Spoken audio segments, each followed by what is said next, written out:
Occasionally, I do something called the 5-star shout out.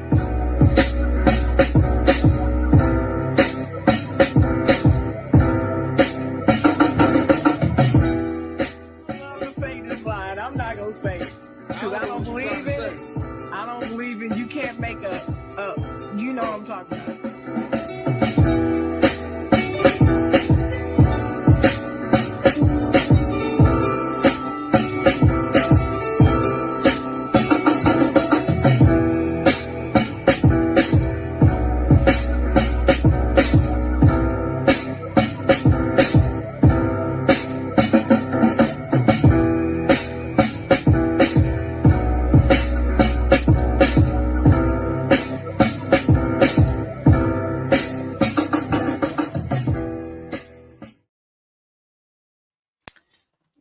Good morning. Happy Saturday. It's Saturday morning and it's time for the side Jawn.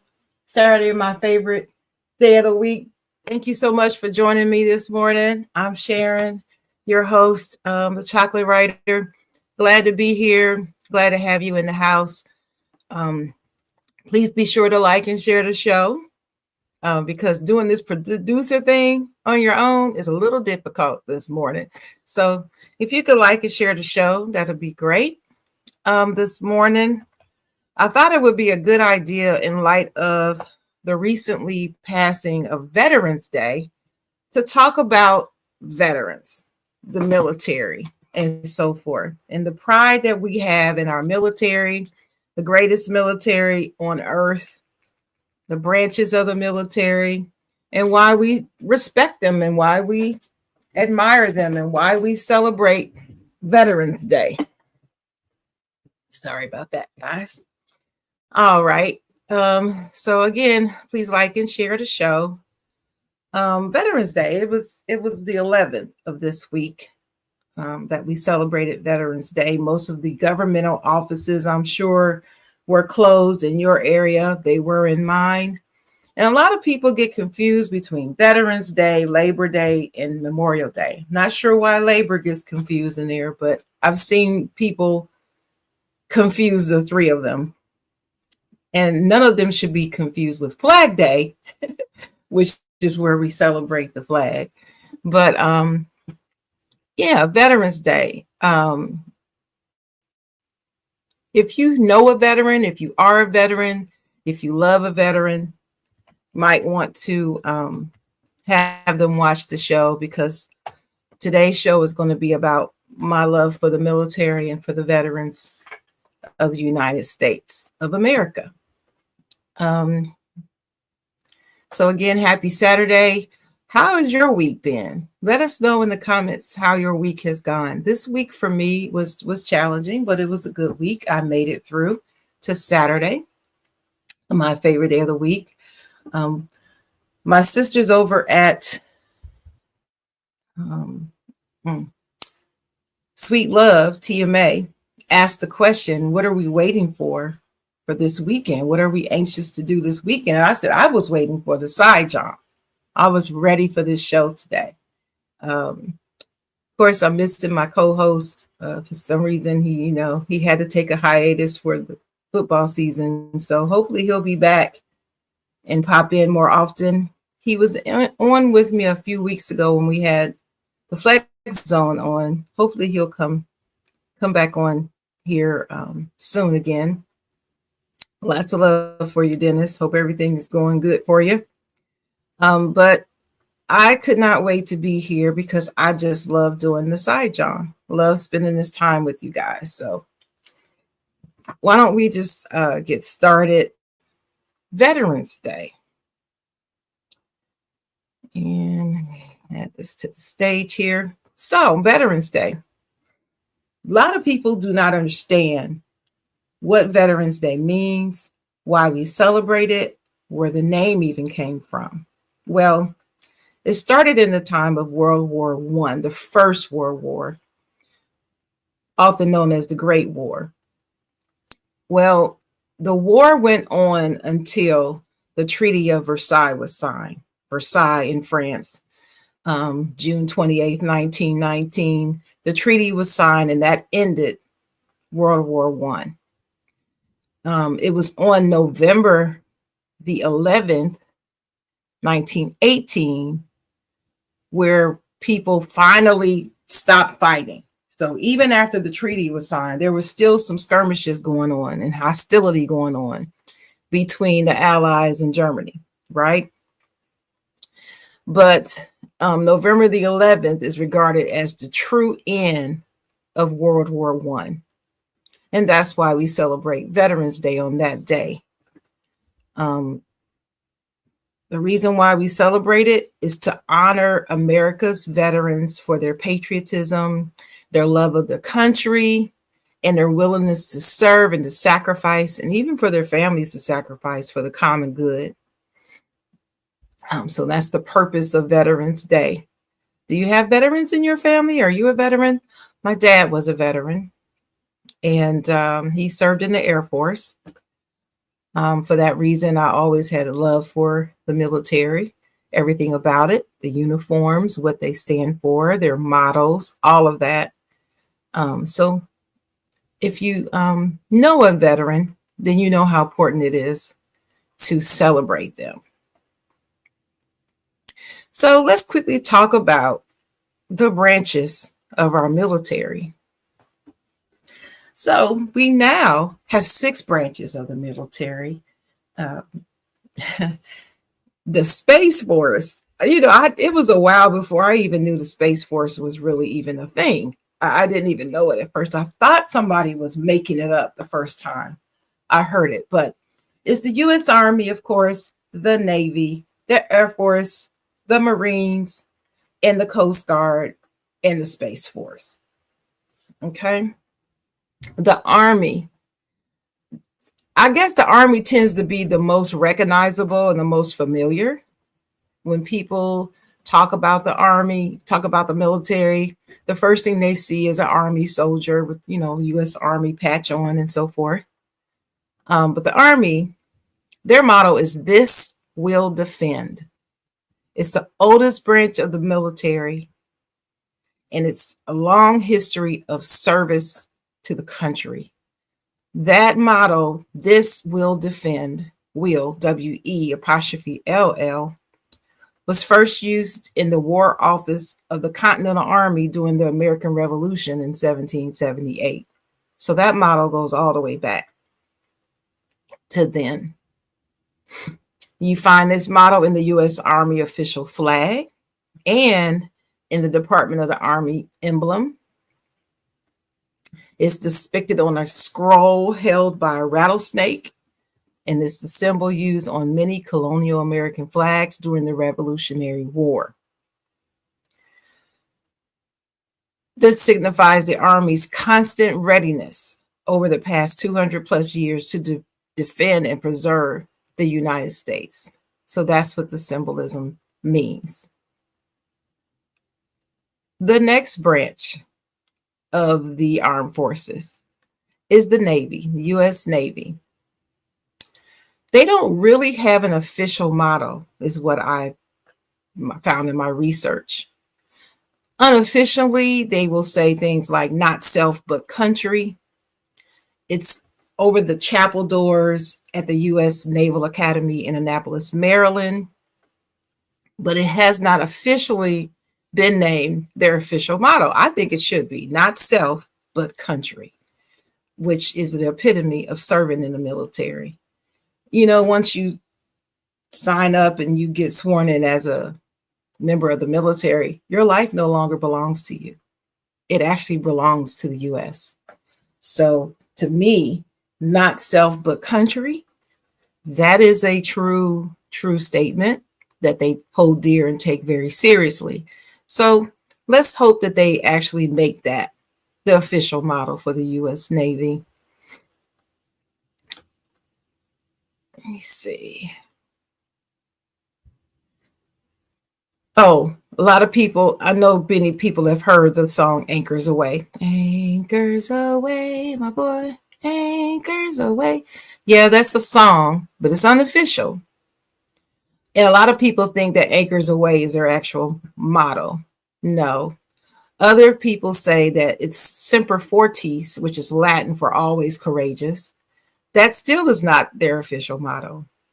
So, whatever the motto is, official, unofficial, it doesn't matter.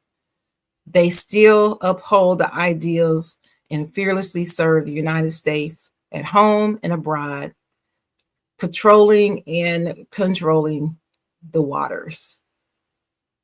You got to defend us from air, sea, and sky and land. So the Navy handles the seas.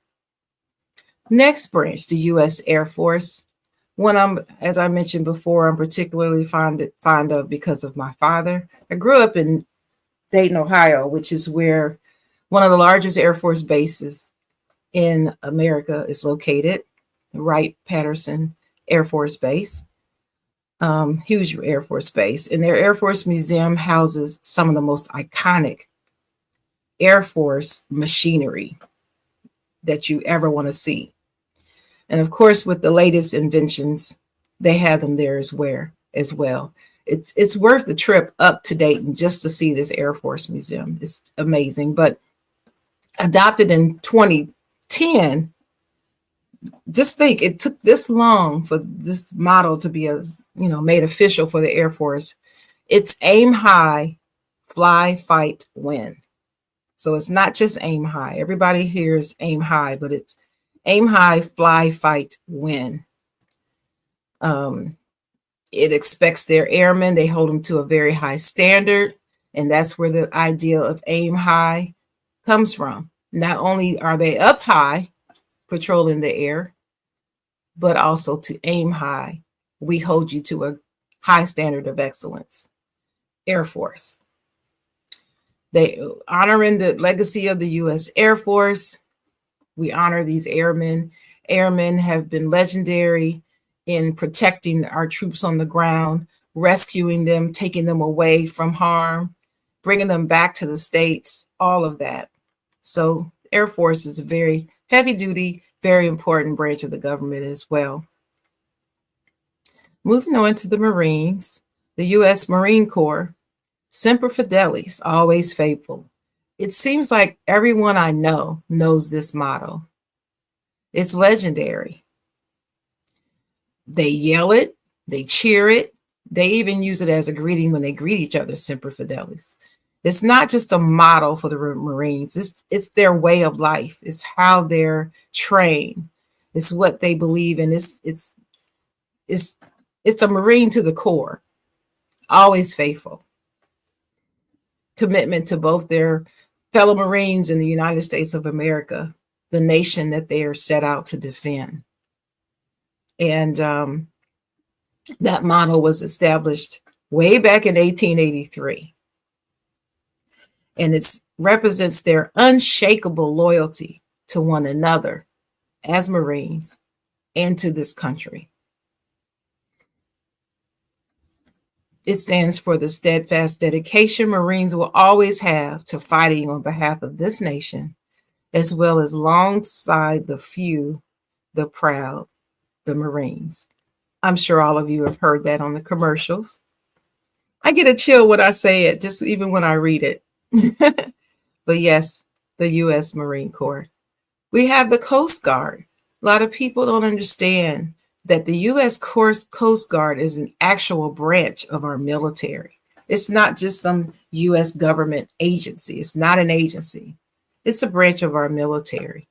It has an official seal, and it also has a motto, Semper Paratus, or Semper Paratus. I'm not sure how you say it. It's one of the two. And that means always ready. You notice the theme? They always start with always, Semper Paratus.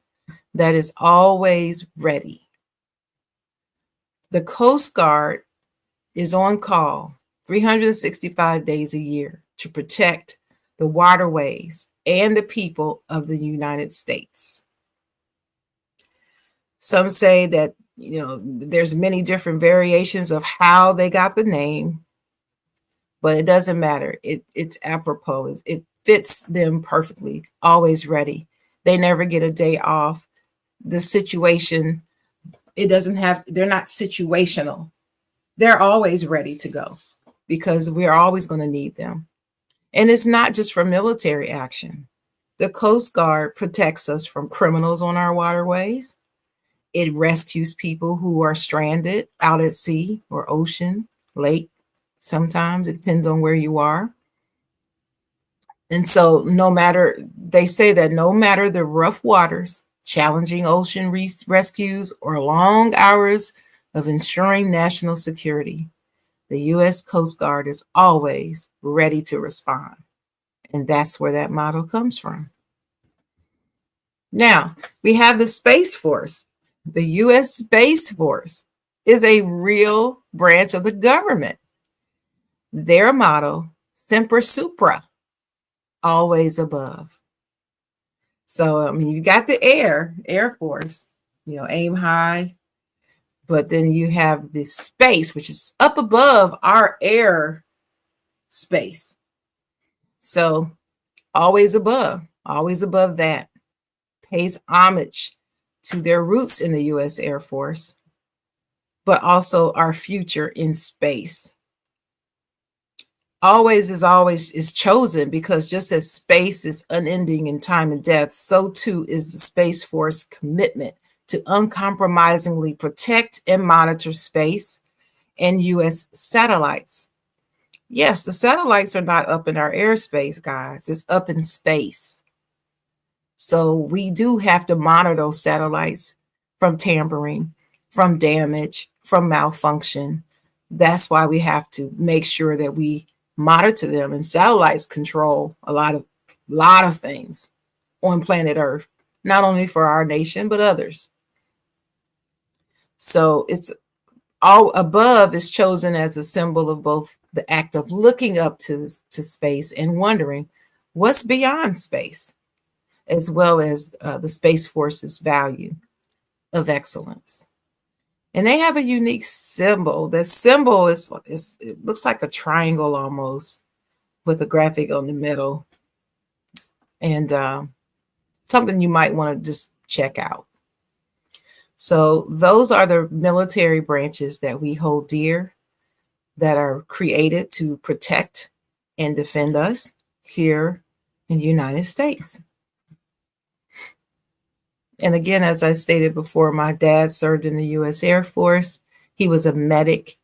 I have pictures of him actually coming out of a helicopter.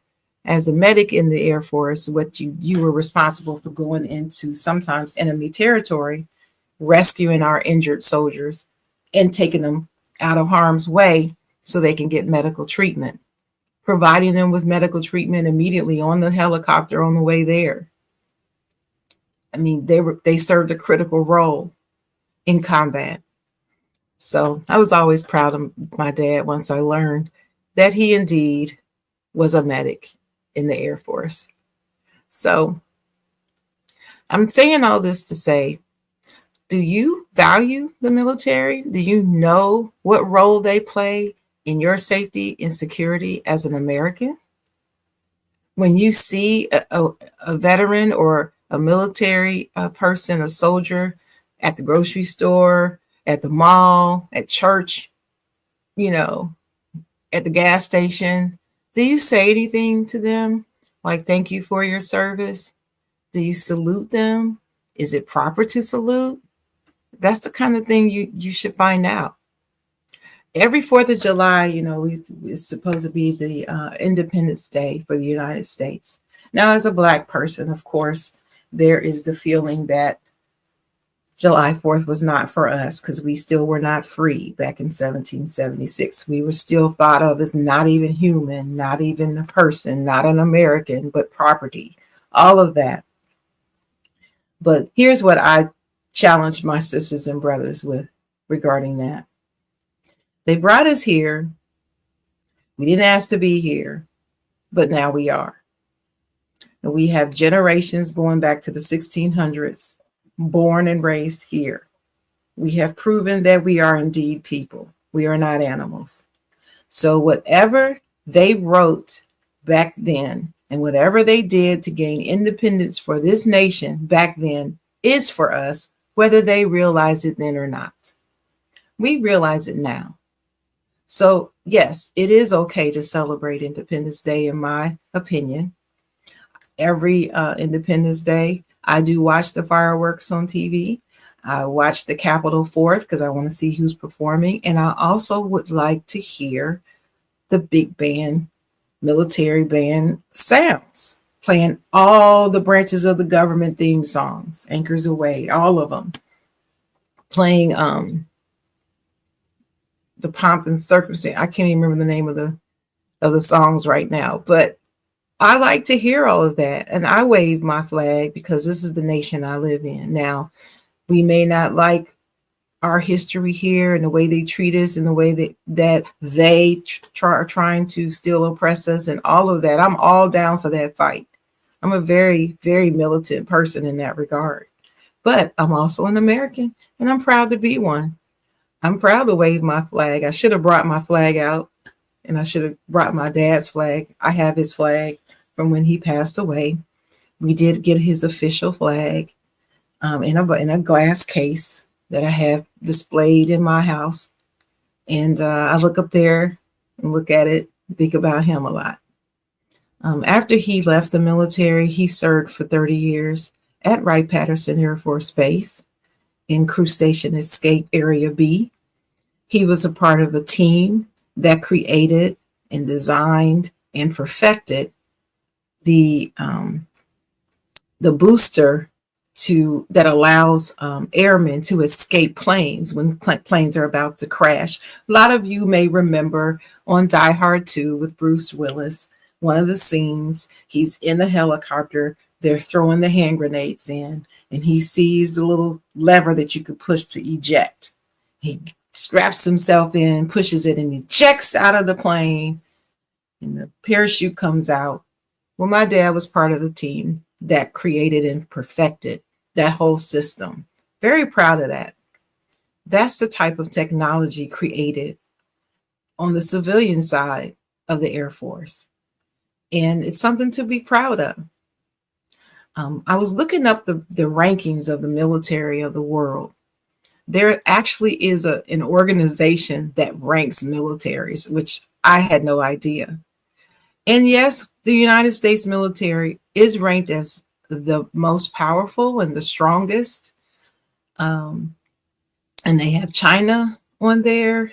And I believe that I can't remember who the third one was. But guess which military has the most soldiers? You will never guess that. And it's by a lot. It's like by 4 million. That is India's army.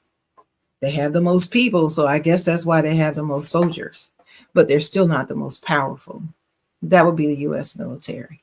Now, is this organization a biased one? Probably so, because they're probably housed in the United States. So there could be some bias. But here's where the patriotism has to come in, I think. I feel like patriotism is believing that your nation is the finest in the world. Does it mean that we're arrogantly looking down on other nations? No. My pride in my nation is the fact that when I compare how we live versus others, we have more freedom here than in other nations. We do. And as a woman, that means a lot to me. As a Black person, that means a lot to me. I don't have to hide behind clothes and keep my whole face and body hidden. I don't have to get fear of getting beat with a stick because I'm trying to get an education. I don't have to walk 10 steps behind a man. I get to vote as of right now, unless they take away the 19th Amendment like they're threatening. But anyway, as of right now, I can still exercise my right to vote. I can stand and protest. I can give speeches. I don't have to have a man speak for me. That is freedom. That's patriotism to me that I feel for my nation. Are there things about the nation I don't like? Of course there is. Patriotism doesn't mean you only have wonderful things to say about your nation. The right to protest is a fundamental right of being an American. And that is the reason why when Colin Kaepernick took a knee and started this kneeling at the national during the national anthem theme as a way to highlight or protest one of the few failings of America. That's why it's not disrespectful to the flag or the nation or the anthem or the military. All of that is bogus. Even military officers will tell you that. We fight and we fought and we sacrifice so that we do have the privilege and the ability and the freedom to protest and to have our say freely. Freedom of speech, freedom of protest, freedom of assembly. That's constitutional, you guys. So have pride in your military. When you see a soldier, let me tell you a brief story. I know I've told this. I've told this before on a prior show, but just in case you did not ever see it. For over 20 years, I was a claims adjuster. Part of my duties was to write inspections, write estimates for damages due to car accidents. And when I was living in Maryland, of course, we had heavy military customers of insurance for insurance. And so I often had to go out to the Army base to do estimates. Well, one particular time I remember going out to do an estimate, and this was not long after 9/11 and after the Iraq war started. And so, of course, we had thousands of injured soldiers coming back home to recover.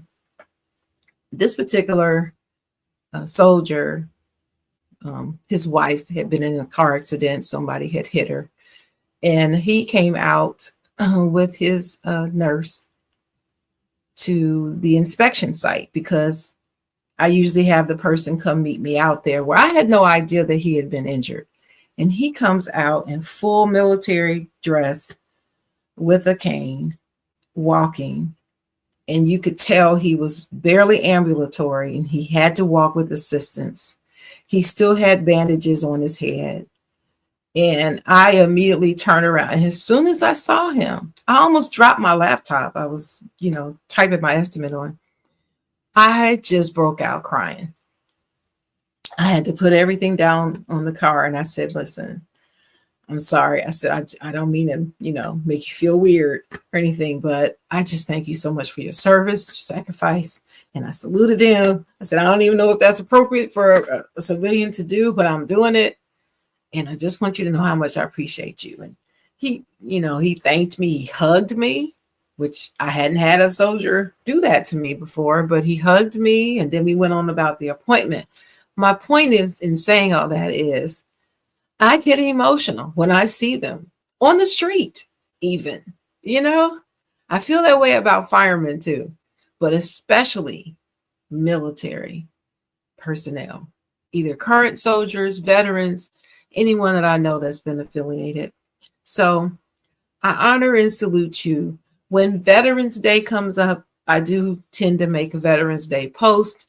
I thank most of the veterans that I know were veterans. I may have slipped a little bit this year because I really wasn't feeling, being on social media much this November 11th, really missing my dad. And so to those of you that are my Facebook friends who I know served in the military and you are veterans, I salute you. I thank you for your service and that of and the sacrifice of yourself and your family. Thank you for keeping us safe and protecting our rights and freedoms in the United States of America. That's what Veterans Day is all about. So, what does Veterans Day mean to you? Do you stop and thank a veteran? What do you do on Veterans Day? Do you just, if you're off from work, do you just use it as a day off to relax? Do you go out to the cemetery where your military veteran loved one is and place a flag or flowers on their grave? What do you do to celebrate Veterans Day? Let me know in the comments. But just wanted to go over that talk a little bit about Veterans Day and just let you know what it's about. Hug a veteran today. Let them know you love them and you appreciate them. All right. Well, that's the show for today. Quick and easy, to the point. Celebrating Veterans Day. Celebrate all branches of our government. And like I said, if you see a soldier, salute them, honor them, respect them, because they deserve it. All right. So please like and share the show. We are here every Saturday morning, 10 o'clock a.m. on the side, Jawn. You can catch it here on Facebook in the Chocolate Writer page or the Ignorant Thinkers podcast page, the Side Jawn Facebook group, or the Chocolate Writer YouTube channel. Thank you so much for joining me, and we'll see you next Saturday. Have a good rest of your day.